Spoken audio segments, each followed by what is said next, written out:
তোর জমি জমার তো ভাগ লাগবো তাই না? হ্যাঁ অবশ্যই ভাগ লাগবে আমার জমি। আচ্ছা চল মাতবারের কাছে চলো। চলো তুমিও চলো। চলেন। মাদর সাহেব দেখেন কেউ মনে হয় আসতেছে, দেখেন আস্তে দাঁড়া, পিছনে তাকাইস না, ডাক দিবনি, আইতেছে ডাক দিবনি, থাক।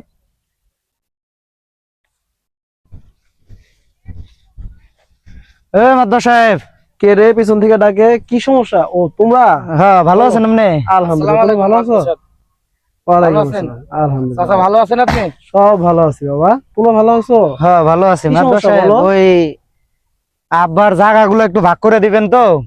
ছোট ভাই ভাগ চাইতে আছে, ওনাকে আলাদা হয়ে যাবে আমার জমি এতদিন। ভাগ লাগবে মাদুর সাহেব। তোমাদের জমির ভাগ লাগবে? হ্যাঁ ভাগ চাইতে আছে, দেন ছোট ভাইরে ভাগ করে, যেহেতু এই ভাগ যে- এই করলে যে তোমাদের এই জমিটা না, এটা ভাগ লাগবে? হ্যাঁ, হ্যাঁ, এটা। তো সমস্যা নাই, দুইজন দুই ভাগ করে নিবা।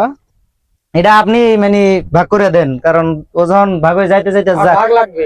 আর তোমার ভাগ লাগবে? আচ্ছা ঠিক আছে, আজকে থেকে তুমি এই সাইড খাইবা আর তুমি এই সাইড খাইবা, ঠিক আছে? মাদুর সাহেব, হ্যাঁ বলো, আমার এখানে একটা কথা আছে। কি কথা বলো? এখানে আমার আরেকটা ভাগ লাগবে। কি ভাগ লাগবে তোমার? মাদুর সাহেব, আপনি সব বিষয় বিচার মানলাম, হ্যাঁ, আমার আরেকটা ভাগ লাগবে। কিসের ভাগ?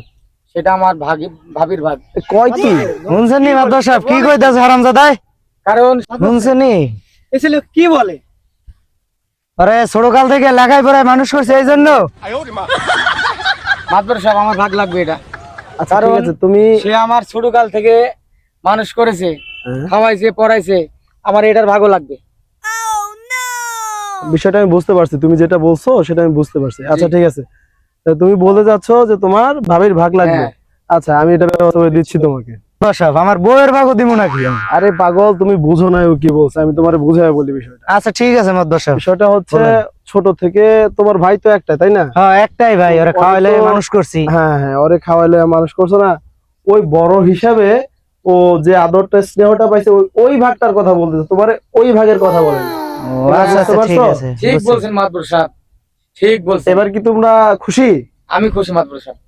মাদবর সাহেব, আমি কি ভাগ চাইছিলাম জানেন আপনি? এই মায়ের মতন ভাবিরে ছোট কাল থেকে আমাকে বড় করছে, মানুষের মতন মানুষ করছে। মাদবর সাহেব, তো তুমি কান্না করছো কেন? বলো বলো, কি বলো বলো আমি ভাগটা কি জন্য চাইছি জানেন? বলো। এই ভাবি আমাকে ছোট কাল থেকে মানুষের মতো মানুষ করছে।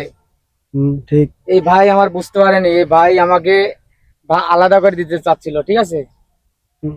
আমি এই জন্য আপনার কাছে আসছি যে এই ভাবিকে আমি ছাড়বো না, ওকে, এই ভাবির সাথে আমি থাকবো। তাহলে তোমরা আমার বিচার, সুষ্ঠু বিচার পাইছো? হ্যাঁ মাতবার সাহেব পাইছি আমি। হ্যাপি? হ্যাঁ হ্যাঁ আচ্ছা ঠিক আছে, happy। ঠিক আছে তাহলে মাতবার সাহেব। ভালো থাকো। আচ্ছা ঠিক আছে মাদবর সাহেব। আচ্ছা, এই, আর কোনো সমস্যা আইসো, হ্যাঁ? আচ্ছা আচ্ছা এই চল। আসলে কোনো মুরগি তৈল না, লস।